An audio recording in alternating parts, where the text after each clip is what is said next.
કે તમે ગાયને માતા બોલો છો ને ગૌ માતા કી જય બોલો છો નું કારણ શું? એટલે એક છોકરાએ જવાબ આપ્યો કે ગાયનું આપણે દૂધ પીએ છીએ માટે માતા છે.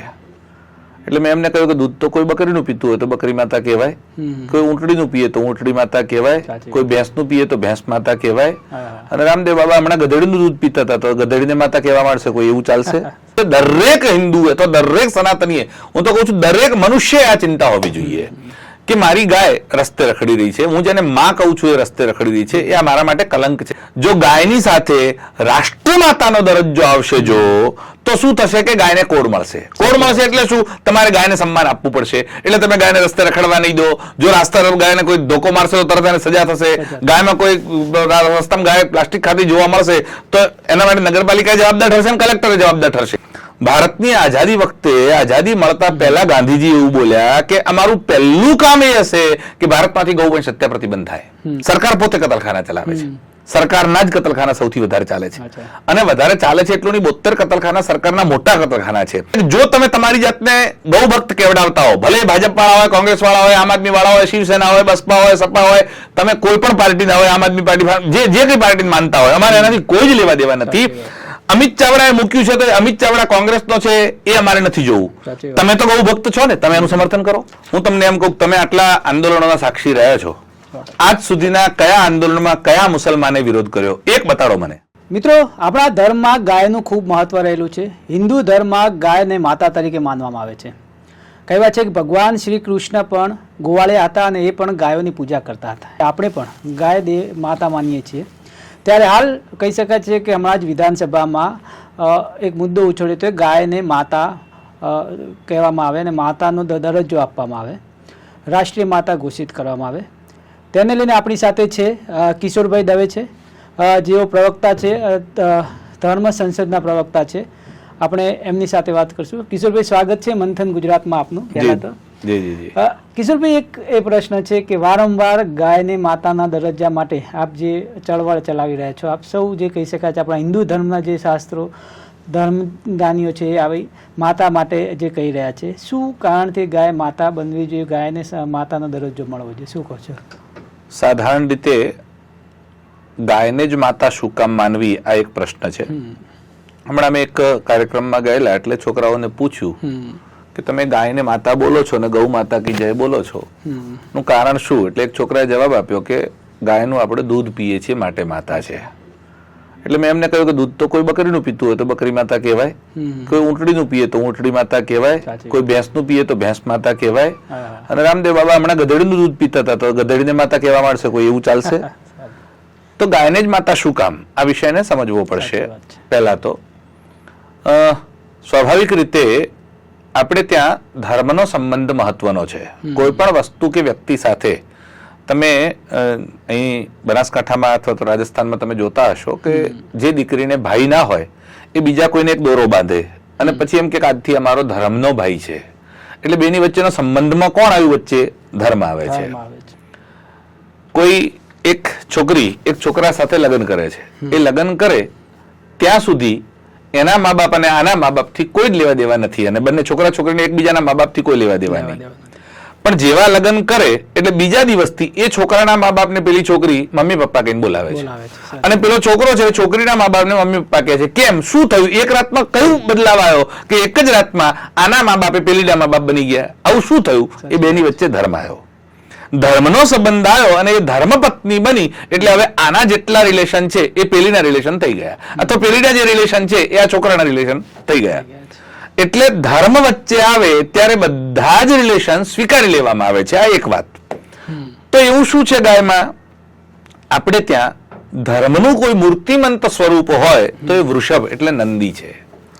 નંદીને ધર્મનું સ્વરૂપ કહેવામાં આવે છે. તમે ભાગવતની કથા સાંભળી હોય તો રાજા પરીક્ષિત જંગલમાં ગયા અને જંગલમાં ગયા તો એક નંદી ઉભો છે, વૃષભ છે. એક રાજાએ એના 3 પગ કાપી નાખ્યા છે, એક પગ ઉપર ઉભેલો છે, મૂત્ર છોડે છે અને થરથર કાંપે છે. રાજાએ પેલા પરીક્ષિતે બાણ ચલાવ્યું, પેલો એને શરણમાં આવ્યો.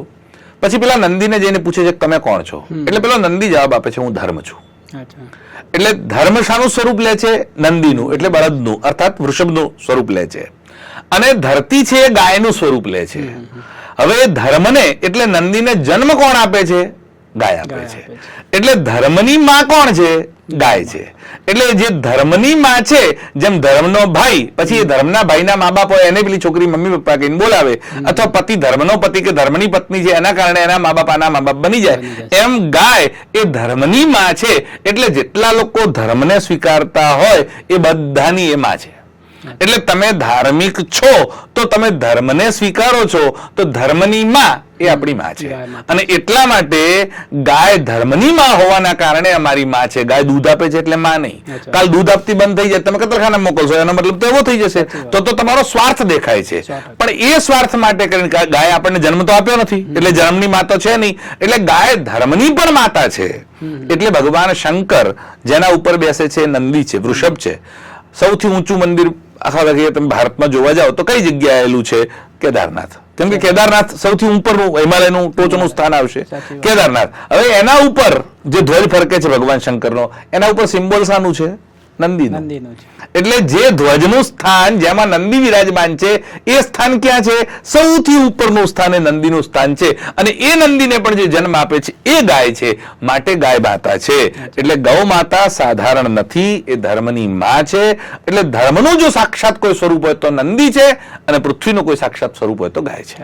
નંદીને પણ આપણે પૂજા કરીએ છીએ, કારણ કે શિવ શંકરના જયારે પણ પૂજા કરતા સૌથી પહેલા નંદી ભગવાનના દર્શન કરીએ છીએ. એટલે આપણે કામમાં કઈ કહીએ છીએ કે ભાઈ નંદી ભગવાનને આપણે સમાચાર શંકર ભગવાન સુધી પહોંચાડતા હોય. બિલકુલ, એ પણ સાચી વાત છે. પણ એના સિવાય પણ આપણે ત્યાં દાખલા તરીકે બ્રાહ્મણોમાં તમે ગયા, બાકીના સમાજોમાં તમે વિલુપ્ત થતું જાય છે, પણ વૃષોત્સર્ગ કરવામાં આવે છે. કોઈ મરી જાય ને એની પાછળનો જે વિધિ થાય ને એમાં વૃષોત્સર્ગ થાય. એટલે બળદને લાવવામાં આવે, નંદીને લાવવામાં આવે, એનું પૂજન થાય, અને નંદી સાથે ગાયનો વિવાહ પણ થાય.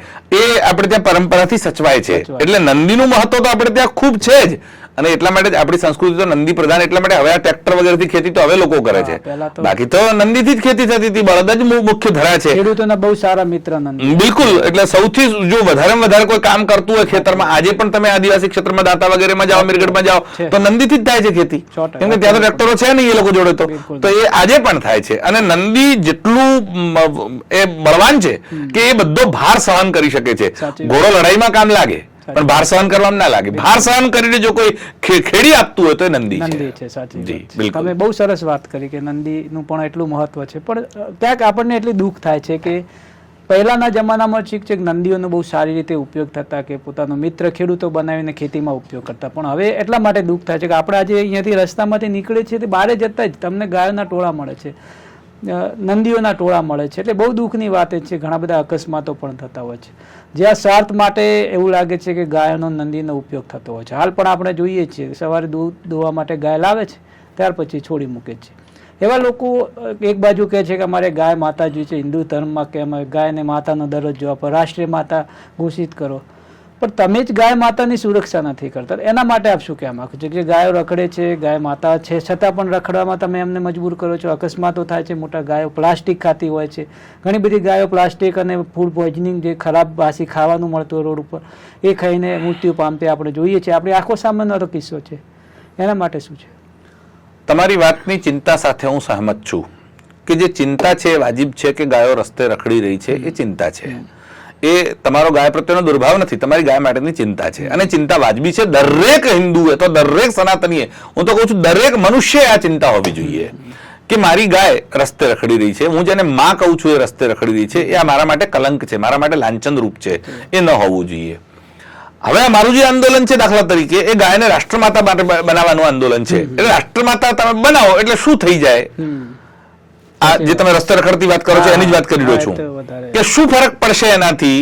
એક 3 રંગનો ટુકડો પડ્યો છે, કેસરી, લીલા, સફેદનો, તો તમે એને બાળશો, સળગાવશો, ફાડશો, ગમે તે, પણ જો એને રાષ્ટ્રધ્વજ કહી દીધો તો પગમાં આવે તો ઉઠાવવું પડે, પછી તમે એનું સન્માન જાળવવું પડશે, પછી એનો કોડ બનશે, પછી એને ફરકાવવાનો કોડ બનશે, સલામીનો કોડ બનશે, ગીત ગાવાનો કોડ બનશે, ઉતારવાનો ચઢાવવાનો કોડ બનશે. એટલે પછી તમારે એના નિયમને અનુસરવું પડશે. તમે આમને આમ કોઈ પણ ગીત ગાઓ અને જનગણમન તમારું રાષ્ટ્રગીત ગાવાનું હોય તો રાષ્ટ્રગીત ચાલતું તમે વચમાં ચાલી ના શકો, એ તમારે રાષ્ટ્રગીતનું અપમાન થઈ ગયું ગણાશે. એટલે તમારે એને રાષ્ટ્રની ઉપમા આપશો એટલે રાષ્ટ્ર એની સાથે શબ્દ જોડાયો નહીં કે એની સાથે કોડ લાગુ થયો નહીં. સાચી વાત. એવી જ રીતે દાખલા તરીકે મોર તો એ રાષ્ટ્રીય પક્ષી છે. હવે રાષ્ટ્ર શબ્દ લગાડો રાષ્ટ્ર નહીં, ત્યાં તો રાષ્ટ્રીય છે તો પણ મોર આવે છે તો મોરની હત્યા વાત આવશે એટલે તરત જ જેલમાં જવાની વાત આવશે ને કોઈને એની સામે વાંધો નથી. હિન્દુ, મુસ્લિમ, શીખ, ઈસાઈ બધા એને પાલન કરશે. એવી રીતે જો ગાયની સાથે રાષ્ટ્રમાતાનો દરજ્જો આવશે જો તો શું થશે કે ગાયને કોડ મળશે. કોડ મળશે એટલે શું? તમારે ગાયને સન્માન આપવું પડશે. એટલે તમે ગાયને રસ્તે રખડવા નહીં દો. જો રાસ્તા ગાયને કોઈ ધોકો મારશે તો તરત એને સજા થશે. ગાયમાં કોઈ રસ્તામાં ગાય પ્લાસ્ટિક ખાતી જોવા મળશે તો એના માટે નગરપાલિકા જવાબદાર ઠરશે અને કલેક્ટર જવાબદાર ઠરશે. કેમ કે એની પાસે કોડ લાગુ થશે. એ કોડ લાગુ થાય એના માટેનો આ પ્રયાસ છે. તમે બનાસકાંઠાની તો આખી વિગતોથી જાણો છો કે બનાસકાંઠામાં 185 ગૌશાળાઓ છે. આ નાની વાત નથી. આટલી ગૌશાળાઓ છે એનો મતલબ ગાયો માટે લોકોની ચિંતા છે. બાજુમાં જ રાજસ્થાનની સરહદ ઉપર તમે જાઓ, અહીંયા પથમેડા વગેરેમાં તો તમે જોઈ છે લાખોની સંખ્યામાં ગાયો છે. તો ગાયો માટે હિન્દુ સમાજ ચિંતિત નથી એવી વાત નથી. મધ્યપ્રદેશમાં આની પહેલાની જે સરકાર આવી અને એ સરકારે એવું કહ્યું કે ભાઈ અમારી સરકાર જ ગૌશાળાઓ બનાવશે ને ગામડે ગામડે સરકારે ગૌશાળાઓ ઊભી કરી. હવે થાય છે એવું કે એમાં પૈસાનો વહીવટ કેવી રીતે ભ્રષ્ટાચાર થાય છે મારા કરતા તમે વધારે કહી શકો પત્રકારના ક્ષેત્રમાં.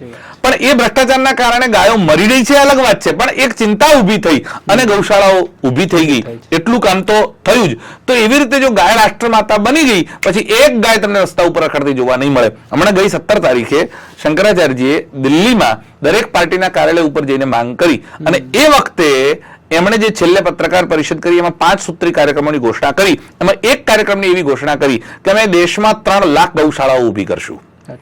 એક ગૌશાળામાં એને ગૌ સેવા ધામ એવું નામ આપ્યું છે, પણ એક ગૌ સેવા ધામમાં અમે મિનિમમ 108 ગાયો હશે. 108 ગાયો હશે અને ગૌ સેવા ધામ તરીકે ઓળખીશું અને એવા ગૌ સેવા ધામના 3 લાખ પ્રકલ્પ આખા દેશમાં ઉભા કરવાના. હવે જો આટલી બધી ગૌશાળા એ 3 લાખ કરશે તો બાકીના લોકો નહીં હોય. એટલે બાકીના જેટલા લોકો જોડાશે, અમારી બધી જ શંકરાચાર્ય પીઠો, બધા જ આશ્રમો, બધા સાધુ સંતો, બધી જૈન સંસ્થાઓ, પાંજરાપોળો, બધા જ લોકો ગૌશાળા ચલાવે છે. એના પરિણામે શું થશે કે આટલી બધી ગૌશાળાઓ ઊભી થાય તો પછી રસ્તે રખડવાની વાત તો બહુ દૂરની રહી જશે. અને લોકો ગાયના માટે કરીને મદદ કરતા જરાય વિચાર કરતા નથી. જેટલું દાન જોઈએ એટલું ગાયના નામે મળી રહે એવી સ્થિતિ છે. લોકો પોતે ભૂખ્યા રહેશે પણ ગાયને ખવડાવશે. આ આપણું ઘણા બધા છે. તમે જોયું છે ભૂતકાળમાં રાજસ્થાનમાં તો આપણા કરતા વધારે સબસિડી છે. રાજસ્થાનમાં અશોક ગેહલોતની સરકાર હતી, એમણે એક ગાય દીઠ 50 રૂપિયાની સબસિડી જાહેર કરી. આખા ભારતમાં કોઈએ નથી કરી. એ માણસે કર્યું હતું અને એના પરિણામે અમે ગુજરાતમાં આંદોલન કરેલું અને ગુજરાત સરકારે પણ 30 રૂપિયા કે 25 રૂપિયા વખતે નક્કી કર્યા અને 500 કરોડ રૂપિયા, બહુ મોટું, તમે એના સાક્ષી હતા. તો એક બહુ મોટું આંદોલન કર્યા પછી 500 કરોડ રૂપિયાની સહાય આખા ગુજરાત માટે એમણે જાહેર કરી છે. 450 ગૌશાળાઓને વિતરિત કરવામાં આવે છે. પણ એક ચિંતા ઊભી થઈ કે ગાય રસ્તે રખડવી ન જોઈએ અને એ વાજબી છે અને એ આપણા માટે કલંકરૂપ છે. અને અમે એવી ખાતરી આપી છે તમે રાષ્ટ્રમાતા ઘોષિત કરો, એક ગાય રસ્તા ઉપર નહીં રખડે. સાચી વાત, એવું ચોક્કસ થશે. એવું આપણે પ્રાર્થના કરીએ કે ગાય માતાને રાષ્ટ્રીય ગાય માતા જાહેર કરે, જેથી જે આપણે દેખીએ છીએ. કારણ કે દુઃખ થાય છે. આપણે એક બાજુ ગાયો માટે આટલો બધો પ્રેમ છે, ગાયને ઘરે બોલાવીએ છીએ, તિલક કરો છો, રોટલી આપી છે, ગોળ ખવડાવીએ, આરતી ઉતરે છે, ખબર. પણ તો બીજી બાજુ આવી રીતે ફરતી હોય કે ત્યાં ઘણી બધી હમણાં કિસ્સાઓ, ઘટનાઓ બને છે, ગાયના પગ કાપી નાખવાના, હાથ કાપે છે. એટલે આપણને દુઃખ થાય છે કે એક બાજુ ગાય માટે આટલું બધું ચાલે છે અને એક બાજુ આટલું બધું અત્યાચાર ગાયો પર થતું હોય તો દુઃખની વાત છે. બિલકુલ બિલકુલ. બીજું જે આંદોલન તમે લઈને નીકળ્યા છો, આપણા બહુ સારી વાત છે ગાયને માતા જાહેર કરવા માટેનું જે આંદોલન છે, રાષ્ટ્રીય માતા જાહેર કરવાનું. પણ વારંવાર આંદોલનો થાય છે. મને એવું લાગે છે કે મેં જોયું છે, આ તો મને મારા દિલની વાત કહું છું કે હું પત્રકાર છું એટલે મેં જોયું છે, જ્યારે પણ ચૂંટણી આવે છે ત્યારે આ વાત સંછેડાય છે, ગાય મુદ્દો ઊભો થાય છે. ચૂંટણીઓ પતી જાય છે, બધું પતી જાય છે. વળી 5 વર્ષે કોઈ ચૂંટણી આવવાનું હોય ત્યારે પછી એકવાર સાંસદમાં કે વિધાનસભામાં એક મુદ્દો ઉઠે છે, ગાયને માતા જાહેર કરો, રાષ્ટ્રીય માતા જાહેર કરો, પણ પછી એ બધું સમેટાઈ જાય છે. શું કારણ આવું વારંવાર? મને એવું લાગે છે. ગઈકાલે ગુજરાત વિધાનસભામાં વિરોધ પક્ષના નેતા અમિત ચાવડાએ ગૌ માતાને રાજ્ય માતા બનાવવાનું બિલ પેશ કર્યું. અત્યારે કઈ ચૂંટણી છે ગુજરાતમાં? ચૂંટણી નથી સર. નથી. એટલે આ ચૂંટણી લક્ષી મુદ્દો છે એવું નથી. એક વાત. બીજું વાત, ક્યાંક વિસાવદરની ચૂંટણી આવે છે તો એક ચૂંટણી માટે કઈ આખા ગુજરાતની વાત તો ના હોઈ શકે. એક વિસાવદરની ચૂંટણી, એ ચૂંટણી આવશે ત્યારે આવશે, ના હોય તો કદાચ એ લઈને આવે. અહીંયા કોંગ્રેસ માટેનો મુદ્દો આવે છે. દિલ્હીમાં અત્યારે શંકરાચાર્ય જે 17 તારીખે કર્યું અને બધી પક્ષના કાર્યાલય ઉપર ગયા, આમ ચાલે છે. એમાં કઈ જગ્યાએ હતું? અથવા આજથી 6 મહિના પહેલા ગુજરાતમાં ભાગવત વિદ્યાપીઠમાં શંકરાચાર્યજી પોતે આવ્યા અને ગોધ્વજની પ્રતિષ્ઠા કરી ત્યારે કહ્યું. અને એ એકલા ગુજરાતમાં નહીં, તો લડે છે વર્ષો, એકલા ગુજરાતમાં નહીં, 33 રાજ્યોમાં એમણે ગોધ્વજની પ્રતિષ્ઠા કરી. એટલે બધી જગ્યાએ એ છે એવું નથી. એમને ધર્મ, આપણા ગુરુઓની વાત હું નથી કરતો, આ રાજકારણીઓની વાત છે. આપણા જે ધર્મના જે અધ્યાપકો છે કે જે ધર્મને સાચવી રાખ્યા છે એ તો વર્ષોથી તમારા જેવા જે મહાન વ્યક્તિઓ છે એ તો લડે જ છે ગાયો માટે. વારંવાર તમારી સાથે બેસવાનું થાય તો ગાયનો મુદ્દો સામે આવતો જ હોય છે. બહુ સારી વાત. આપણા ગુરુઓ માટેની હું વાત નથી કરતો, આ વાત છે રાજનેતાઓ રાજકારણીઓ માટે. બિલકુલ સાચી વાત છે અને તમારી એ વાતનો હું સંમત છું કે આજ સુધીમાં રાજનેતાઓએ પોતાનું હથિયાર ગાયને બનાવ્યું છે. આ વાત સાવ સાચી છે. એટલે શું થયું, કદાચ તમને ઇતિહાસ ખબર હશે કે મને ખબર નહીં, ભારતની આઝાદી વખતે આઝાદી મળતા પહેલા ગાંધીજી એવું બોલ્યા કે અમારું પહેલું કામ એ હશે કે ભારતમાંથી ગૌવંશ હત્યા પ્રતિબંધ થાય. આ ગાંધીજીના શબ્દો છે અને લેખિત સ્વરૂપમાં આજે પણ પડ્યા છે, તમે એને ઉઠાઈને જોઈ શકો છો. ઇવન વિનોબા ભાવે એવું બોલ્યા કે સ્વતંત્રતા બીજા ક્રમે છે, અમારા માટે ગૌવંશ હત્યા પ્રતિબંધ પહેલા ક્રમે છે. એનો મતલબ શું થયો કે કેટલી મોટી એની મહત્વ છે કે સ્વતંત્રતા પણ બીજા નંબરે છે. ભારત આઝાદ થાય કે ન થાય પછી પહેલા ગૌવંશ હત્યા પ્રતિબંધ થવી જોઈએ. હા, એટલે ત્યારથી આ વાત ચાલે છે, મારું કેવું છે. હવે એના પછી તમે આવો, જ્યારે આ વસ્તુ ન કરી અને જવાહરલાલ નહેરુની સરકારમાં ન થઈ ત્યારે ધર્મ સમ્રાટ સ્વામી કરપાત્રીજી મહારાજનો ઉદય થયો. કરપાત્રીજી મહારાજે એના માટેનું આંદોલન આખા ભારતમાં ઊભું કર્યું. દિલ્હીની સડકો ઉપર આખા દેશમાંથી લાખો લોકો ઉમટ્યા અને ઇન્દિરા ગાંધીની સરકારમાં 1966માં સંસદનો ઘેરાવો થયો. એ સંસદનો ઘેરાવો એટલે હદ સુધી ચાલ્યો કે એ વખતના હોમ મિનિસ્ટર, તમને કદાચ ધ્યાનમાં હશે, ગુલજારીલાલ નંદા એ વખતે હોમ મિનિસ્ટર હતા. ગોળીબાર થયો, સંતોના મોત થયા અને હોમ મિનિસ્ટરે રાજીનામું આપવું પડ્યું. આ નાની વાત નથી, ભારતના ગૃહમંત્રીએ રાજીનામું આપવું પડ્યું હતું. અને શંકરાચાર્ય સ્વામી નિરંજન દેવ તીર્થ પૂરી પીઠના શંકરાચાર્ય હતા, એમણે 72 દિવસના ઉપવાસ કર્યા અને 73મા દિવસે એમના ઉપવાસ છોડાવવા માટે જ્યારે ભારત સરકારના પ્રતિનિધિઓ ગયા ત્યારે એમણે વિશ્વાસ અને પ્રોમિસ કર્યું કે અમે 100% ભારતમાં ગૌવંશ હત્યા પ્રતિબંધ કરશું ને તમે ઉપવાસ છોડો. એ પ્રોમિસના આધારે એમણે પોતાનો ઉપવાસ ખોલ્યા અને પાછળથી સરકારે ન કર્યું અને સરકારે માથેથી ખભે કર્યું અને સરકારે એવું કહ્યું કે આ વિષય કેન્દ્ર સરકારનો નથી, પશુ છે એટલે એ વિષય રાજ્ય સરકારનો આવે છે, એમ કરીને આખી વાત સરકારે બદલી નાખી. પણ પરિણામ મળ્યું. શું મળ્યું પરિણામ? કરપાત્રીજી ભારતના આંદોલનનું પરિણામ એ આવ્યું કે રાજ્ય સરકાર ઉપર આ વાત નાખવામાં આવી એટલે ભારતના 17 રાજ્યોમાં કાયદો બન્યો. 17 રાજ્યોમાં નાનો મોટો બન્યો. કોઈ જગ્યાએ 5 વર્ષની ગાય નહીં કાપવાની, કોઈ જગ્યાએ 10 વર્ષની, કોઈ જગ્યાએ 18 વર્ષની ગાય નહીં કાપવાની, કોઈ જગ્યાએ વાછરડા કાપવાની છૂટ, તો કોઈ જગ્યાએ બળદ કાપવાની છૂટ ને ગાય નહીં કાપે. પણ 17 રાજ્યોમાં નાનો મોટો કાયદો, ક્યાં 2 વર્ષની સજા, ક્યાં 1 વર્ષની, ક્યાં 5 વર્ષની, પણ કાયદો બન્યો. એમાં 3 રાજ્યો પાછળથી જુદા પડ્યા. ઉત્તરાખંડ જુદું પડ્યું, ઝારખંડ જુદું પડ્યું, છત્તીસગઢ જુદું પડ્યું. એટલે 17 ને 3 20 રાજ્યો થયા અને 20 રાજ્યોમાં ગૌવંશ હત્યા પ્રતિબંધ ધારો નાના મોટા પ્રમાણમાં અમલમાં હતો. એમાંથી 370 ની કલમ હટાઈ એની સાથે મોદી સાહેબે ગૌવંશ હત્યા પ્રતિબંધનો ધારો કાશ્મીરમાંથી ખતમ કરી દીધો. એટલે કાશ્મીરમાં ગાયો કાપવાની છૂટ 2019 થી મળી.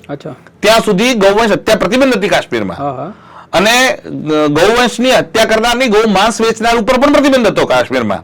એ 2019 થી છૂટ થઈ અને કાશ્મીરમાં અત્યારે ગાયો કાપવાની છૂટ મળી ગઈ. હાલ જે કાયદા, આ જે કાયદાની વાત કરી છે તો પ્રશ્ન એ થાય છે કે હાલ પણ ગૌવંશ હત્યા ખૂબ થાય છે, તો શા માટે કાયદો લાવવો જરૂરી તો છે જ. મને ખબર, એ જ કહું છું કે જ્યારે આ 17 રાજ્યોમાંથી 20 રાજ્યોમાં અત્યારે 19 રાજ્યોમાં નાનો મોટો કાયદો છે, પણ સંપૂર્ણ ગૌવંશ હત્યા પ્રતિબંધ માત્ર 4 રાજ્યોમાં છે.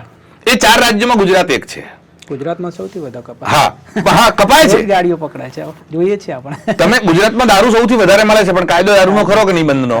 એટલે તમે જ્યારે જો દારૂ ક્યાંક મળતો હોય, છૂટતો અથવા વેચાતો કોઈ પીતો હોય, તમે પોલીસને ફોન તો કરી શકો છો કે નહીં? એટલે તમારી પાસે એક હથિયાર તો છે કે નહીં?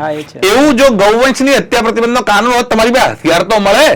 એ હથિયાર હશે તો, હવે રાષ્ટ્રીય પક્ષી મોર છે તો કોઈ જો મોરને મારતું હોય તો તમે ફાટ દઈને ફોન કરી શકો. જો ના હોય તો તમે કરશો કેવી રીતે? ઘાયલ થયેલો પડ્યો તો આપણે ફોન કરીએ. હા, એટલે તમારી પાસે હથિયાર ક્યારે આવશે? જો કાયદો બનશે તો. જો કાયદો નહીં બને ત્યાં સુધી તમારી પાસે હથિયાર નહીં આવે. એટલે તમે ગાયને માં માનો અલગ વાત છે ને, કેમ કે સરકાર પોતે કતલખાના ચલાવે છે. સરકારના જ કતલખાના સૌથી વધારે ચાલે છે અને વધારે ચાલે છે એટલું નહીં, 72 કતલખાના સરકારના મોટા કતલખાના છે. એમાંથી 36 એકલા યુપીમાં છે, યોગી મહારાજની સરકારમાં. અને ભારતમાંથી જે બીફ નિર્યાતના નામે ગૌમાંસ નિર્યાત થાય છે. હાલ જે નિર્યાતમાં તમે જોવા જાઓ તો ભારતનો ક્રમ બ્રાઝિલ પછી 2nd નંબર છે. બીજા નંબરનું બીફ નિર્યાતક ભારત બની ગયું છે. એટલે આટલું મોટું બીફ નિર્યાત જ્યારે ભારતમાંથી થતું હોય અને એમાં સૌથી વધારે 50% બીફ એકલા યુપીમાંથી નિર્યાત કરવામાં આવે છે. એટલે સરકારો સામેલ છે તો જ થાય અને સરકારો આ કરી રહી છે. એટલે જો ગૌવંશ હત્યા પ્રતિબંધ અથવા ગૌ માતા રાષ્ટ્રમાતા બને એના પરિણામે સરકાર તો કમસે કમ પહેલા બંધ કરશે. એટલે સૌથી શરૂઆત મુસલમાનો એટલી ગાયો નથી મારતા જેટલી સરકાર મારે છે. જેટલી હત્યા સરકારના કતલખાનામાં થાય છે એટલી મુસલમાન, ઈસાઈ, પારસી, યહૂદી એ લોકો નથી મારતા. મેં જાણ્યું મુજબ અહીંયાથી એક્સપોર્ટ બહુ થાય છે. હા ઇવન પહેલા તો એવું હતું ગૌ માંસનો નિકાસ થતો હતો, મનમોહન સિંહની સરકારે બંધ કર્યો, તમને કદાચ ધ્યાનમાં હશે, એટલે કાનૂની બંધ કર્યો, પણ હવે બીફના નામે થાય છે. ગાયને ગૌ માંસ નથી કહેતા, એને બીફ કહીને અહીંયાથી મોકલી દે અને પછી ત્યાં અહીંથી મોકલે છે 400-500 રૂપિયા કિલો ગૌ માંસ જાય છે. પણ ત્યાં ગયા પછી એ બીફમાંથી કાઉ માંસ અલગ કરે છે કોડના આધારે, અને અલગ કરીને 2,000, 4,000, 5,000, 7,000 રૂપિયા કિલો સુધીનું, એમાં વાછરડાઓનું જે માંસ હોય છે 10,000 રૂપિયા સુધી મેં એવું સાંભળ્યું છે કે એ લોકો વેચે છે. એટલે બીફના નામે નિર્યાત કરીને એને ત્યાં જઈને વેચવામાં આવે છે. આ ધંધો થઈ રહ્યો છે. એ જે ગૌ માંસ અહીંયાથી નિર્યાત કરવામાં આવે છે અથવા વેચવામાં આવે છે અથવા પેદા કરવામાં આવે છે, પેદા કોણ કરે છે? હું ને તમે કે સરકાર કે અહીંયા સામાન્ય માણસ બેઠેલો માણસ નથી કરતો, એ સરકારમાં બેઠેલા લોકો દ્વારા થઈ રહ્યું છે. એની સરકાર સબસિડી આપે છે, એમાં સરકાર 10% સબસિડી આપી રહી છે, એના મશીનરી સરકાર મફત આપી રહી છે, એમાં જે બહાર મોકલવા માટે જે ટેક્સ હોય એ ટેક્સમાં સરકાર રાહત આપી રહી છે. અમે અમારા લોકોએ જશુભા કરીને દરબાર છે, એમણે 1500 કતલખાનાઓનું લિસ્ટ બની સરકારને મોકલ્યું કે આટલા તો હું ઓળખું છું, તમે જઈને એના ઉપર રેડ કરો. નથી કરતી સરકાર. એટલે સરકારના માટે ગાય એ ચૂંટણીનો મુદ્દો બની જાય છે, અને આપણા માટે ગાય એ ધાર્મિક મુદ્દો છે. આ બેની વચ્ચેનો ભેદ છે. એટલે અમે એવું કહીએ છીએ કે જો તમે તમારી જાતને ગૌ ભક્ત કેવડાવતા હો, ભલે ભાજપ વાળા હોય, કોંગ્રેસ વાળા હોય, આમ આદમી વાળા હોય, શિવસેના હોય, બસપા હોય, સપા હોય, તમે કોઈ પણ પાર્ટીના હોય, આમ આદમી પાર્ટી, જે કઈ પાર્ટી માનતા હોય, અમારે એનાથી કોઈ જ લેવા દેવા નથી. અમિત ચાવડાએ મૂક્યું છે તો અમિત ચાવડા કોંગ્રેસનો છે એ અમારે નથી જોવું. તમે તો ગૌ ભક્ત છો ને, તમે એનું સમર્થન કરો. તમે જે પાર્ટી ના હો, ભાજપ એને ઉપાડી લે ને. ભલે અમિત ચાવડાના બિલને રદ કરીને ભાજપ એમ કે અમે રાષ્ટ્રમાતા જાહેર કરી છે, કેબિનેટમાં ઠરાવ કરીએ છીએ, અમે રાજ્યમાતા જાહેર કરીએ છીએ. એકનાથ શિંદેની સરકાર હતી મહારાષ્ટ્રમાં, એને કર્યું, કોઈની શેષરમ વગર કર્યું. તો એકનાથ શિંદે કરી શકે તો ભૂપેન્દ્ર પટેલ શું કામ ના કરી શકે? જો એકનાથ શિંદેથી થઈ શકતું હોય તો નરેન્દ્ર મોદી કેમ ના કરી શકે? એટલે એકનાથ શિંદે જો આવો વીર યોદ્ધા થઈ શકતો હોય તો તમે પણ એ વીર યોદ્ધા તરીકે, અને ગુજરાતમાં તો ઓલરેડી કાનૂની રીતે ગૌવંશ હત્યા પ્રતિબંધ છે જ. સાચી વાત છે. સૌથી વધારે કડક કાયદો જો કોઈ બનાવ્યો હોય તો કદાચ ગુજરાતમાં છે. તો એ ગુજરાત, રાજસ્થાન, મધ્યપ્રદેશ અને દિલ્હી, આ 4 રાજ્યોમાં સંપૂર્ણ ગૌવંશ હત્યા પ્રતિબંધ છે. બાકી બધી જગ્યાએ નાના મોટા પ્રમાણમાં છે. આ 4 જ એવા છે કે જે સંપૂર્ણ ગૌવંશ હત્યા પ્રતિબંધ છે. તો તમારે ગુજરાતમાં તો ખાલી ટાઇટલ જ બારવાનું છે રાજ્ય માતાનું, બાકી કાંઈ કરવાનું જ નથી. છે જ પ્રતિબંધ. તમે રાજ્ય માતા કરો એટલે રસ્તે રખડતી ગાયો અમારી બંધ થઈ જશે. સાચી વાત છે. એક પ્રશ્ન એ થાય છે કે હિન્દુ ધર્મમાં જે ગૌ માતા જાહેર કરવાની વાત છે, જો એ જાહેર કરે ને કેટલાક બીજા લોકોને એનો વિરોધ થશે કે એ પણ થઈ શકે છે, એવું લાગે છે? શું કહે છે? તમારી શંકા છે એ શંકા ઘણા બધા લોકોની છે કે આવું થઈ શકે, આવું થાય તો. હું તમને એમ કહું, તમે આટલા આંદોલનોના સાક્ષી રહ્યા છો, આજ સુધીના કયા આંદોલનમાં કયા મુસલમાને વિરોધ કર્યો? એક બતાડો મને. નહીં મળે, નથી મળ્યો. અચ્છા, રાજ્ય માતા બનાવવાનો વાત આવી કે રાષ્ટ્રમાતા બનાવવાની વાત, હું તમને એક ધ્યાન દોરું. 2017માં સુબ્રમણ્યમ સ્વામી ભાજપના સંસદ સભ્ય હતા, અને સુબ્રમણ્યમ સ્વામી ગૌવંશ હત્યા પ્રતિબંધીનું કાનૂન બનાવવાનું પ્રાઇવેટ બિલ એમણે રજૂ કરેલું સંસદમાં, રાજ્યસભામાં. કોણે? સુબ્રમણ્યમ સ્વામીએ. હવે એ રાજ્યસભામાં રજૂ થયું. હવે એનું સમર્થન કોણે કર્યું? સમાજવાદી પાર્ટીના મુસલમાન સંસદ સભ્ય. અને મુસલમાન સંસદ સભ્ય એવું કીધું કે ગાયને રાષ્ટ્રીય પશુ જાહેર કરો. એ લોકો પશુ બોલ્યા, આપણે માની માંગણી કરીએ છીએ, એમની વાત પશુની છે. પણ એણે કીધું ગાયને રાષ્ટ્રીય પશુ જાહેર કરો, અને ગૌવંશ હત્યા જે કોઈ કરતો હોય એને મોટામાં મોટી કડકમાં કડક સજા થવી જોઈએ. એટલે ભારતીય જનતા પાર્ટીએ સુબ્રમણ્યમ સ્વામીનું બિલ પાછું ખેંચાયું કે સમાજવાદી પાર્ટી સમર્થન કરે છે માટે આ બિલ નહીં પાસ થવા દઈએ. આ ધંધો કોઈ મુસલમાન નથી લડતો, હું એમ કહું છું. કોઈ મુસલમાન નથી કરતો. એક મુસલમાન નહીં મળે તમને આખા ભારતમાં જેને વિરોધ કર્યો કે ગૌવંશ હત્યા પ્રતિબંધમાં અમારો વિરોધ છે, અથવા ગૌમાતા રાષ્ટ્રમાતા બનાવવા અમારો વિરોધ છે. મેં તો ઉપરથી સમર્થન કરતા કેટલાય લોકો, મારો જે મિત્ર છે મોડાસામાં એડવોકેટ છે સિરાજ કરીને, સિરાજ મંસૂરી, આજ સવારે ગૌમાતા રાજ્યમાતા વાળી વાત આવી. સિરાજ મંસૂરીનો મને ફોન આવ્યો, મેસેજ આવ્યો. મને કે શાસ્ત્રીજી બહુ મોટી વાત છે, અને ગમે એમ કરો આ બધાનું સમર્થન કરાવડાવો, ગાયને રાજ્યમાતા બનાવો. હવે તમે વિચાર તો કરો, એક મુસલમાન આ કહે છે. એટલે મારું કહેવું એવું છે કે કોઈ મુસલમાન આનાથી તકલીફ નથી. ભલે મુસલમાન માંસ ખાતો હશે તો પણ હિન્દુઓની લાગણી ઉભાતી હશે તો મુસલમાનો એમાં સંમત થઈ જશે. આ જ લોકો એ પોતાનું રાજકારણ ટકાવવા માટે મુસલમાનોના નામે રાજનીતિ કરે છે ને હિન્દુઓના નામે રાજનીતિ કરે છે. વસ્તુતઃ મુસલમાનોને વિરોધ નથી ગાયથી, વિરોધ આ લોકોને છે. એમને પેટ્રોલ ડોલર કમાવા છે, એમને વિદેશી ઊંડિયામણ લેવું છે, અને એના માટે કરી અને ગાયની કતલ ચાલુ રાખવી છે. જો ગાયનો મુદ્દો છીનવાઈ જાય, પુરીવાળા શંકરાચાર્યજીનો એક ઇન્ટરવ્યુ મેં જોઈ લો, તમારે જોઈતો હશે એની લિંક પણ મોકલી આપીશ. પુરીવાળા મહારાજજી એક જણના ઘરે રોકાયા. અટલ બિહારી વાજપેયીનો ફોટો લાગેલો હતો, એટલે એમણે કીધું કે આ ભાજપ વાળાનું ઘર હશે એવું તો નક્કી થઈ ગયું. એટલે વાતચીત થઈ એટલે પૂછ્યું કે ભાઈ આ જે ગૌવંશ હત્યા પ્રતિબંધ છે, એક વખત અટલ બિહારી વાજપેયી સામે આ વાત મૂકવામાં આવેલી કે આપણી સરકાર છે તો ગૌવંશ હત્યા પ્રતિબંધ શું કામ ના થઈ જાય એમ. ત્યારે વાજપેયીએ કીધું કે જો બંધ કરી દઈશું તમારી પાસે ચૂંટણીનો મુદ્દો ક્યાંથી રહેશે. આ વાજપેયીના શબ્દો હતા. એટલે એ પણ ઈચ્છે છે કે ચૂંટણીનો મુદ્દો ચાલુ રહેવો જોઈએ અને ચૂંટણીનો મુદ્દો તો જ ચાલુ રહેશે જો ગાય કપાશે. એટલે આ સ્થિતિ જો હોય કે તમારે ગાય કપાઈને ચૂંટણી લડતા રહેવું છે તો ક્યારેય રાષ્ટ્રમાતા ન બની શકે. રાજકારણમાં તો રાજકારણ એટલે એ પોલિટિક્સના લોકોએ કોંગ્રેસ વાળા રજૂ કર્યું તો પણ સાચી વાતનું સમર્થન કરી દેવું જોઈએ અને ભાજપે કર્યું હોય તો સાચી વાતનું સમર્થન કરી દેવું જોઈએ.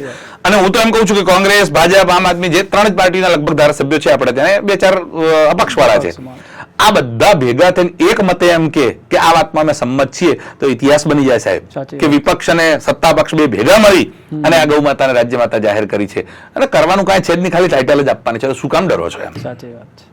બહુ સરસ વાત કરી તમે. એક પ્રશ્ન એ થાય છે ગાય માતામાં તો કેવું છે, એક બાજુ વિલાયતી ગાયો પણ અંદર આવે છે, ગૌવંશ પણ અંદર આવે છે. એટલે ફક્ત ગાય માતા, ગાયને જ રાષ્ટ્રીય માતા જાહેર કરવી કે પછી એના ગૌવંશ છે, વિલાયતી ગાય છે, શંકર ગાય, જર્સી ગાય, ઘણી બધી ગાયો છે. આપનો જે પ્રશ્ન છે અથવા તો જે વાત છે એવી છે કે દેશી ગાય અને વિલાયતી ગાય, વસ્તુતઃ એક વાત તો એવી છે કે ગો શબ્દ સંસ્કૃતમાં છે અને ગો શબ્દમાં એકલી ગાય એટલે ફિમેલ નથી. એમાં ગાય અને ગો વંશ બધાના માટે ગો શબ્દ છે. એટલે ગાય માતા એવું તો આપણે બોલીએ છીએ ફિમેલ માટે, પણ એમાં વાછરડા, બળદ, નંદી બધાનો સમાવેશ થઈ જાય છે. એટલે જ્યારે ગો શબ્દ બોલો છો ત્યારે ગોમાં બધું જ આવી ગયું છે. એટલે ગોમાં એના માટે અલગ શબ્દ નથી. ગો ફિમેલ ને ગો મેલ એના જેવું નથી આપણે ત્યાં. આમાં ગો બોલો એટલે ગોમાં બધું જ આવી ગયું. એટલે ગો માતા એવો શબ્દનો પ્રયોગ કરીએ છીએ. હવે જ્યાં સુધી આ વિલાયતી અને દેશીની વાત છે તો એવું યાદ રાખો કે વિલાયતી ગાય તરીકે તમે જેને ઓળખો છો એ ગાય છે જ નહીં. એ વસ્તુતઃ એને ગવાય નામનું પ્રાણી છે. એટલે એને નીલગાય અને ભૂંડના વીર્યમાંથી એની ઉત્પત્તિ કરવામાં આવી. એટલે આ લોકોએ જે ગાય સદૃશો ગવાયા હોય એવો નિયમ જ છે કે ગાયના જેવું દેખાય છે, વસ્તુતઃ એ ગાય નથી. દૂધ તો એને પીવાય છે. દૂધ તો તમે રામદેવ બાબા ગધેડીનું પીએ છે, એનાથી શું? એટલે દૂધની વાત નથી કે દૂધ પીવાય છે. લોકો દૂધ પીવા લાગ્યા છે. વાત ત્યાં છે કે લોકોને તમે દૂધ પીતા કરે, એ દૂધ પીવાના પરિણામો પણ દુષ્પરિણામ છે. કેન્સર વગેરે રોગોમાં એનાથી કરીને પ્રમાણ વધ્યું છે એવું વૈજ્ઞાનિકો કહે છે કે આ દૂધ ન પીવું જોઈએ, શંકર ગાયનું દૂધ ન પીવું જોઈએ, પીવા યોગ્ય નથી, એવી વાત પણ છે. ગાય કોને કહીશું? ઓરિજિનલ જે દેશી ગાય છે એ કઈ છે? એના 2 લક્ષણ છે. એક અહીંયા ખૂંદ હોય છે, તમે કદાચ જોઈ હશે ગાય તો દેશી ગાયને અહીંયા ખૂંદ હોય. આ જેને તમે શંકર, ઓસ્ટ્રેલિયન કે જર્સી કહો છો એ વિલાયતી ગાયને ક્યાંય ખૂંદ હોતી નથી. આ ખૂંદ હોય એ ગાય, આ પહેલું લક્ષણ. અને બીજું અહીંયા જે ગળું હોય છે, ગળામાં ગલ કંબલ એટલે શાસના કહે છે સંસ્કૃતમાં એને, આપણે ત્યાં ગુજરાતીમાં એને ધાબળી કહીએ છીએ. એ જે ધાબળી હોય છે અને જેટલી ગાય સારી એની ધાબળી બહુ મજબૂત અને મોટી અને લાંબી હોય છે. એવું તમે જોયું પણ હશે કે ગીર ગાય તમે જોશો તો બહુ લાંબી, અને કાંકરેજી ગાય છે આપણી, સહેવાલ ગાય છે તો એ બધાની ધાબળી બહુ મજબૂત હોય છે. એટલે શાસનાદિર ગૌર લક્ષણમ, ગાયનું લક્ષણ કયું તો આ ધાબળી અને આ ખૂંદ, આ 2 જ ગાયના લક્ષણ છે. એ જેનામાં નથી. હા, એનો મતલબ એવો નથી કે એને મરવાની છૂટ છે. આપણી સંસ્કૃતિમાં, આપણા ધર્મમાં, સનાતન ધર્મ એક કીડીનું પણ રક્ષણ કરવાનું કહે છે. દરેક પશુ પક્ષી જ નહીં, એક વૃક્ષ છે એ વૃક્ષમાંથી દાંતણ તોડવું હોય તો જરૂર પૂરતું તોડવાનું, વધારાનું વૃક્ષનું પણ નિકંદન નહીં કાઢવાનું, એવી આપણે ત્યાં આજ્ઞા છે. આપણા ધર્મ વૃક્ષને પણ પૂજા, હા, વૃક્ષની પણ પૂજા કરીએ છીએ. એટલે પશુ પક્ષી તો બહુ દૂરની વાત રહી જાય છે. એટલે તમે ગવાયની રક્ષા કરો, ભલે તમે શંકર ગાય કે જે કહેતા હો કે વિલાયતી ગાય કહેતા હોય, રક્ષા કરવાની સામે અમારો વાંધો છે જ નહીં, પણ એને માં ના કહેવાય. જો માં કેવી હશે તો દેશી ગાય જ છે. એટલે એની 54 જાતિઓ છે આપણે ત્યાં. ભારતમાં 54 જાતની દેશી ગાયો છે. નાની ગાય જે છે પુનરુ કરીને કહેવાય છે, તમે નરેન્દ્ર મોદી સાથેના એના ફોટા વગેરે જોયા હશે.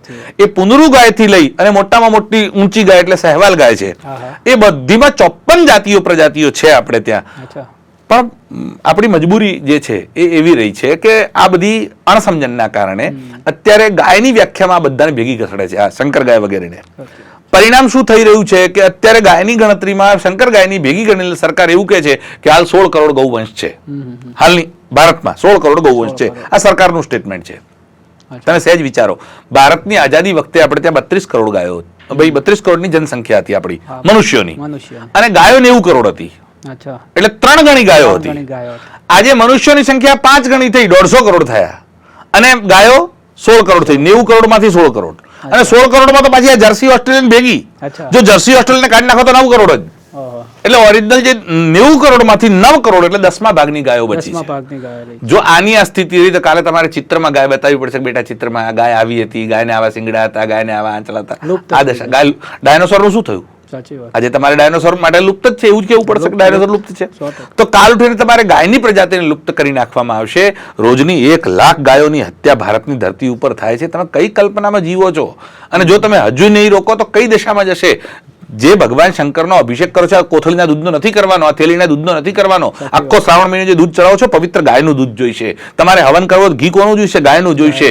તમારે છોકરાને ઘૂંટી પીવડાવી છે તો શું જોઈશે? ગાયનું દૂધ જોઈશે. તો એ જે ગાયના દૂધ અને ઘીનો પ્રયોગ છે આપણે ત્યાં કોઈ પૂજા, કોઈ તમારો સંસ્કાર, ભલે નામકરણ સંસ્કાર કરવો હોય કે લગ્નનો સંસ્કાર હોય, બધામાં ગાયનું ઘી, ગાયનું દૂધ, ગાયનું ઘી, ગાયનું દૂધ, ગાયનું ઘી, ગાયનું દૂધ, પંચામૃત સહિત બધામાં જોઈશે. તો સત્યનારાયણની કથા કરવી હોય તો એ બધું જ લુપ્ત થઈ જશે. આ ન થાય એના માટેનો આ પ્રયાસ છે કે એ કરવા માટે કરીને ગાયની સુરક્ષા આવશ્યક છે. દૂધ તો ઠીક છે, ઘરે હવન કરો તો ગાયના છાણા લાવો, બિલકુલ બધામાં. મૂત્ર ગૌમૂત્ર લાવો. એટલે આપણે ત્યાં તો કથાઓ તમે જે સાંભળી હશે તો એમાં એક કથા એવી આવે છે કે બધા જ દેવી દેવતાઓએ ગાયમાં વસવાટ કર્યો. 33 કરોડ દેવતાઓ એ ગાયમાં વસવાટ કર્યો. સાચી વાત. લક્ષ્મીજીને અહંકાર હતો એટલે લક્ષ્મીજી બેસી રહ્યા કે આપણે નથી જવું. એટલે બધી દેવીઓ પહોંચી ગઈ, બધા દેવતાઓ પહોંચી ગયા, બ્રહ્મા વિષ્ણુ મહેશ પણ પહોંચી ગયા.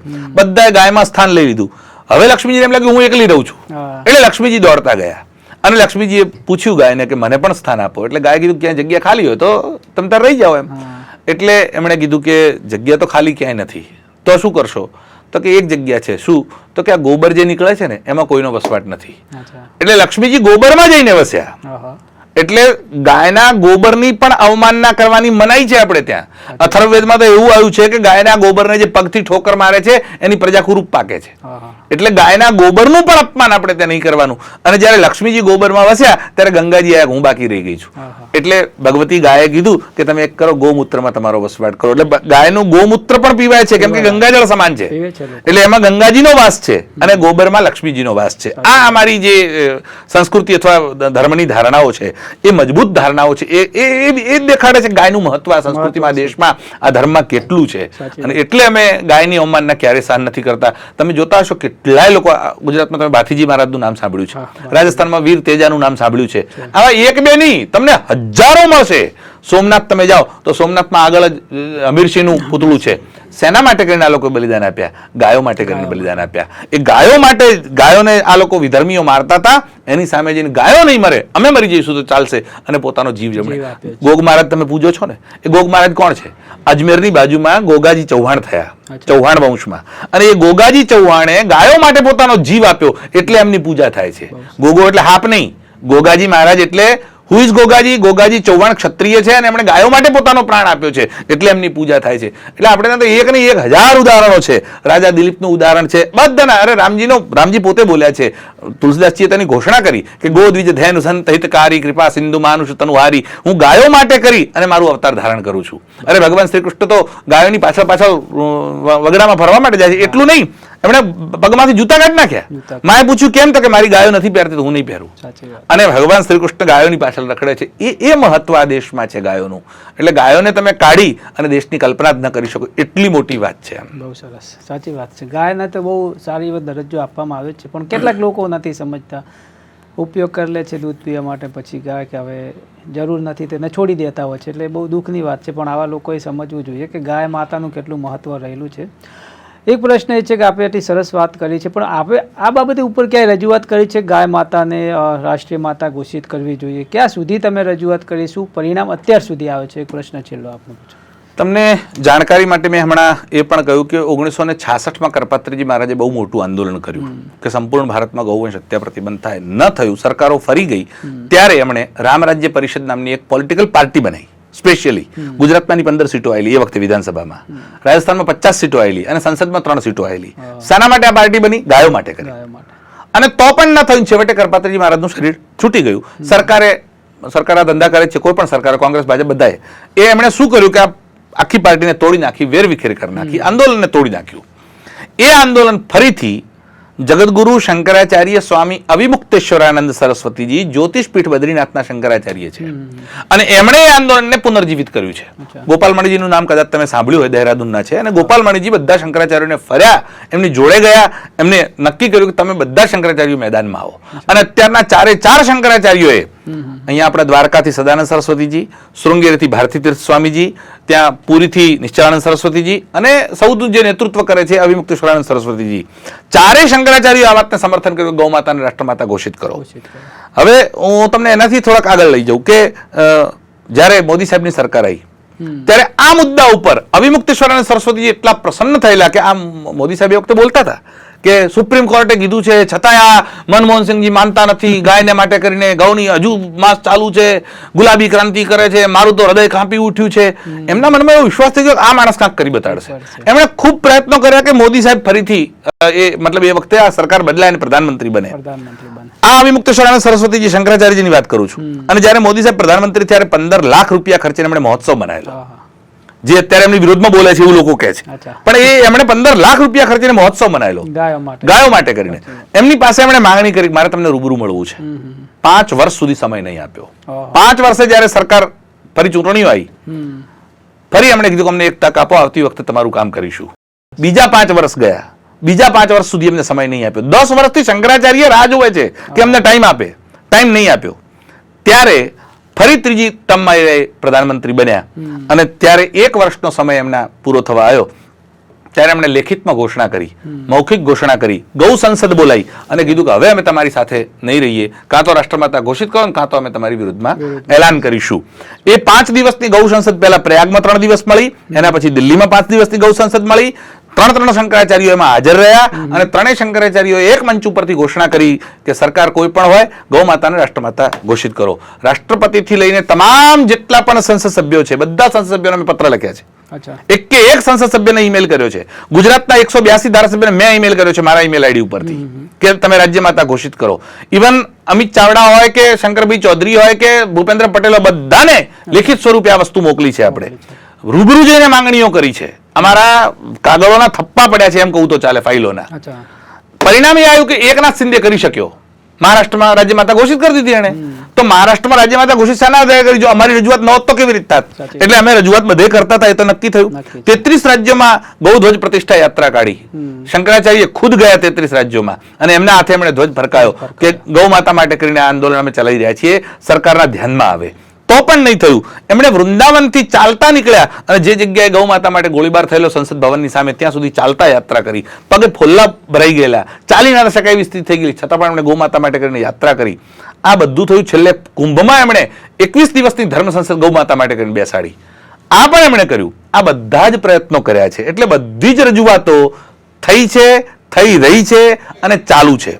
હમણાં છેલ્લે ગઈ 17 તારીખે કુંભ પછી 33 દિવસનો સમય એમણે આપ્યો કે અમારે ત્યાં ગાયમાં 33 કરોડ દેવતાઓનો વાસ છે, અમે તમને 33 દિવસનો સમય આપી છે. 33 દિવસમાં તમે નક્કી કરી લો કે તમારે શું કરવું છે, નહીં તો પછી અમારે વિરોધમાં આવવું પડશે. 33 દિવસ 17 તારીખે પૂરા થયા. ગઈ 17 તારીખે શંકરાચાર્યજી રામલીલા મેદાનમાં ધરણા ઉપર બેસવાના હતા. સરકારે પરમિશન આપેલી 17 તારીખે પરમિશન કેન્સલ કરી દીધી અને પરમિશન કેન્સલ કરી એટલે લાખો લોકો જે શંકરાચાર્યજીના સમર્થનમાં નીકળેલા અધવચ્ચે રખડી પડ્યા. અમારા જેવા લોકો પહોંચી ગયા હતા. એટલે અમે જે 2-5 હજાર લોકો ત્યાં પહોંચી ગયા. સરકારે શું કર્યું? શંકરાચાર્યજી જ્યાંથી નીકળવાના હતા, 2 બાજુ ગાડીઓ મોટી લગાડી, પોલીસનો કાફલો એટલો મોટો, અમે લોકો 500 અને પોલીસ 1000 અને એ 1000 લોકો 1000 પોલીસ વાળા આવી અને શંકરાચાર્ય નીકળવા ન દીધા. 4 કલાક બસમાં ગાંધી રાખ્યા, ન નીકળી શક્યા. અને છેલ્લે 4 કલાક પછી જયારે એમ લાગ્યું કે તો મીડિયા ત્યાં પહોંચી ગઈ છે અને આંદોલન થઈ જશે એટલે પોલીસે છૂટ આપી અને શંકરાચાર્યજી પોતાના કાર્યક્રમ મુજબ એ ભાજપના કાર્યાલય ઉપર ગયા, કોંગ્રેસના કાર્યાલય ઉપર ગયા, આમ આદમી પાર્ટીના કાર્યાલય ઉપર ગયા, સમાજવાદી પાર્ટીના કાર્યાલય ઉપર ગયા, સીપીએમના કાર્યાલય ઉપર ગયા અને બધા કાર્યાલયો જઈને પૂછ્યું તમારી પાર્ટી શું કહેવા માંગે છે અમને કહો. એ લોકોએ કીધું કે અમે 2 દિવસમાં કહીશું, કોઈએ કીધું 4 દિવસમાં, કોઈએ કીધું અઠવાડિયામાં કહીશું. શંકરાચાર્ય કીધું હું તમને 12 દિવસ આપું છું. અને 12 દિવસ પૂરા થાય છે આવતી નવરાત્રીના પહેલા નોરતાના દિવસે. ચૈત્રી નવરાત્રીના પહેલા નોરતાએ 12 દિવસ પૂરા થાય છે. એટલે નવા આંદોલનની ઘોષણા એ દિવસે કરવા જઈ રહ્યા છીએ. એટલે 12 તારીખથી અમે નવા આંદોલનના શ્રી ગણેશ કરશું કે જો કોઈ પાર્ટી પોતાની વાત નથી રજૂ કરતી કે પોતે, તમે નક્કી કરો અમે ગાયના હત્યાના વિરોધમાં છીએ કે પક્ષમાં છીએ. જો તમે ગૌ હત્યા રોકવા માંગો છો તો અમે તમારું સન્માન કરશું. પણ જો તમે એમ કહો છો અમે ગાય હત્યા કરવા માંગી છે અમે આની તમારી સમર્થનમાં નથી, તો અમે તમારું સન્માન કરીશું કે કમસે કમ સાચું બોલવા તો આયા, વોટ તો નથી કરતા. સાચી કે આ અમારા મોઢે શું કે પાછળ જઈને શું કરે એવું તો નહીં. હા, અમે તમારો સાથ નહીં આપીએ, પણ ચોક્કસ તમે સાચું બોલ્યા એના માટે તમારું સન્માન તો કરીશું જ. આટલી જો અમારી ઉદારતા હોય તો એ લોકોને નથી કહેવું ખાલી લોકોને રમાડવા છે, ગાયના નામે વોટ માંગવા છે, ગાય માતા છે, ગાયની પૂજા કરવી, ગાયના વાછરડાઓ હાથે ફોટા પડાવવા, અને છેલ્લે જ્યારે ખબર પડે ત્યારે ખબર પડે કે 1 લાખ ગાયો રોજ કપાઈ રહી છે તમારા રાજમાં, તો આનાથી મોટી બેશરમી કઈ હોઈ શકે. બહુ સાચી વાત છે. બહુ સાચી વાત કીધી કિશોરભાઈ. આમ તો ઘણો બધો મોટો વિષય છે, જો કહેવા જઈએ તો કલાકો નીકળી જાય, પણ ક્યાંક ટાઈમને આપણે પાબંદી છે. બહુ આભાર તમારો, ખૂબ ખૂબ આભાર, અને બહુ સરસ વાત કરી ગાય માતા વિશે. નહીં, તમે આ વિષય લીધો એ મોટી વાત છે, અને આ વિષય ચલાવવો જોઈએ, અને હું તો કહું છું રેગ્યુલર ચલાવવો જોઈએ કે ગાયથી કેટલા ફાયદાઓ છે. તમે ગાયના પુસ્તકો જુઓ, ગાય માટેના બધાના ઇન્ટરવ્યૂ જુઓ, બધાના પ્રવચનો જુઓ, આખી ગૌ કથા થાય છે આપણે ત્યાં. જ્યારે પણ મોકો મળશે ને વળી ક્યાંક એવો વિષય આવશે તો આપણે ચોક્કસ આ વિષય ઉપર જ ચર્ચા કરીશું. પણ આપણે આ પ્રાર્થના કરીએ ક્યાંક રાજકારણ ગાયમાં ના આવે અને ગાય માતા રાષ્ટ્રીય માતા ઘોષિત થાય એવી અમે પણ આશા રાખીએ છીએ. આજે આટલું જ. એક નવા વિષય સાથે ફરીથી મળશું. ત્યાં સુધી અમારી ચેનલને લાઇક કરો, શેર કરો અને સબસ્ક્રાઈબ કરો, જેથી અમે આવા નવા વિષયો સાથે આપની સાથે મળતા રહીએ અને આપણે કંઈક નવું આપતા રહીએ.